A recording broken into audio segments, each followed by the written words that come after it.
And I'll say this though, the defense was Yeah. phenomenal, and Garrett Green, like I said, it was going to rest solely on his shoulders to Hmm. win or lose this football game for them, and I think we were just too suffocating. We took his legs out of it, Yeah. and he had to earn everything through the air. Quickly, I'll highlight my takeaways, and I'll let you dive into it because I want you to elaborate on Yeah. this. I think our defense is fast as fuck. Yeah. Not that insane. I mean, like scary, scary Yeah. fast, which is obviously always great to have. I thought they also Mhm. brought a physical component that was Oh yeah. phenomenal. Oh yeah. A little bit sloppy with tackling at times, I thought, but as you know, you mentioned it too. You're thudding up all Yeah. training camp, trying to keep guys healthy. It takes you a couple games to really get into that. You know, Tony had a chance early in the game there for Hmm. Yeah, that's the one. where it kind of got around him because he just Yeah. shouldered into him. See, like the Um, linebacker, defensive guy in me, yeah, I can't get over those plays. And our guys played lights out. I won't say lights out, but they played great, as you're saying. But yeah, like, I don't know if it's the little bit of coach in me. It's like I'm harping on those plays because that's the difference from being great and being elite. You yeah, know, yeah, against good teams, great quarterback, as you said, that one play, fourth down. That's the difference from getting them off the field, getting our offense back on, and yeah. shoot, maybe we go up larger in the first quarter or first half, whenever that was. But these guys, as you said, fast as hell, and My that's really last, the. my last point, B. I want to Go ahead. throw this in there. No, finish, I please. think our DBs are for real. I thought Coach put them in situations, man-to-man coverage, and when I say this, a lot of those big. There was a couple when we Mm, kind of got into some fiery zone yeah, types yeah. where you got guys that were free run and up the seam and whatever. Cool, take your lumps. But Mm, the vast majority of that game, even the completions Garrett got in an explosive fashion, 10, all 15, 20 yards down the field, there were guys draped all over those receivers, and he had to put it through a yeah, gnat's ass. And he did a couple times. yeah. But Great catches too. great catches. But our DBs Yeah. are really, really good. And West Virginia wasn't, they had some guys 6'4", 6'5". Our guys aren't necessarily the biggest, our Mm, safeties are, but Cam is. But, we don't have, 6'3", right. Freaks. scratch your ankle standing up, long, can run guys out there. We got some guys who are just scrappy as hell, technically sound.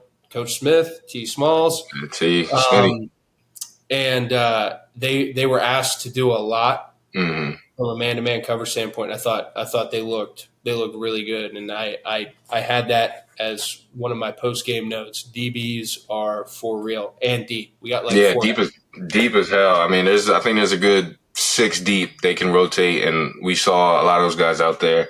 And as you said, not all the plays were made, but man, making it a tough throw and catch, and that's all you can ask for because 9 times out of 10, college QB is not going to complete percentage of those. There's going to be some tip balls. There's going to be some pop ups, which bodes well for our defense. And I think you hit the nail on the head.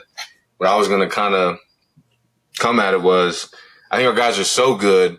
I would love to transition into one of those Michigan, Ohio State, just, hey, beat our guys. We're going to stack the box, isolate our guys. And I'm a fan of fire zones, and I think you still should, get freaky with it, safeties blitzing, manipulating a 5-man rush or 6-man.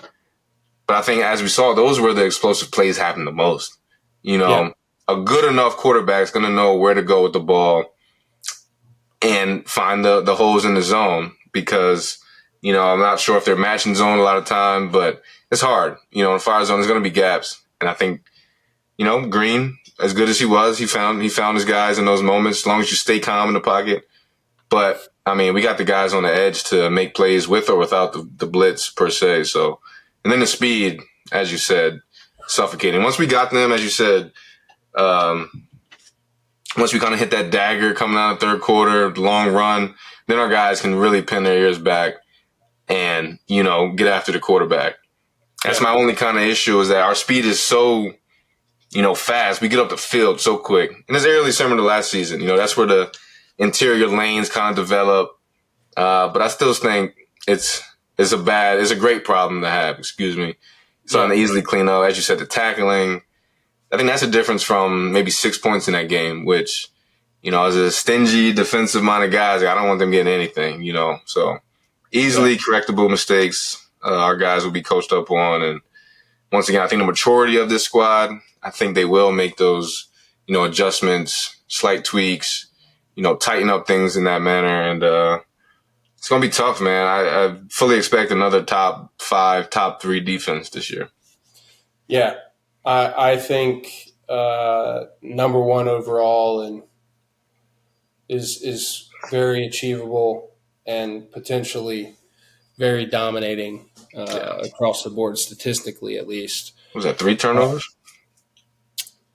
Fumble, 2 fumbles, and a pick, if I'm not mistaken. Yep, 2 fumbles and a pick, and then my guy KJ Winston also forced another fumble that He did. was a hell of a play. Yeah, you got lucky on that one. He showed up big. I mean, I think Yeah.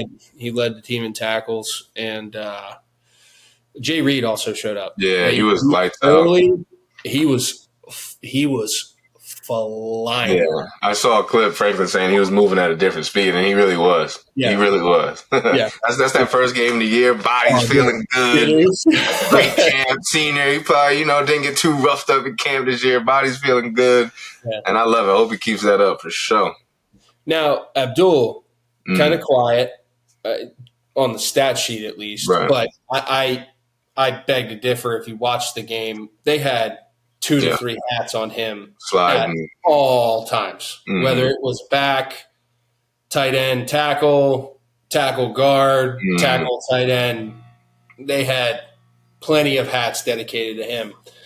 And I thought he didn't let that affect him, which was awesome. Sure.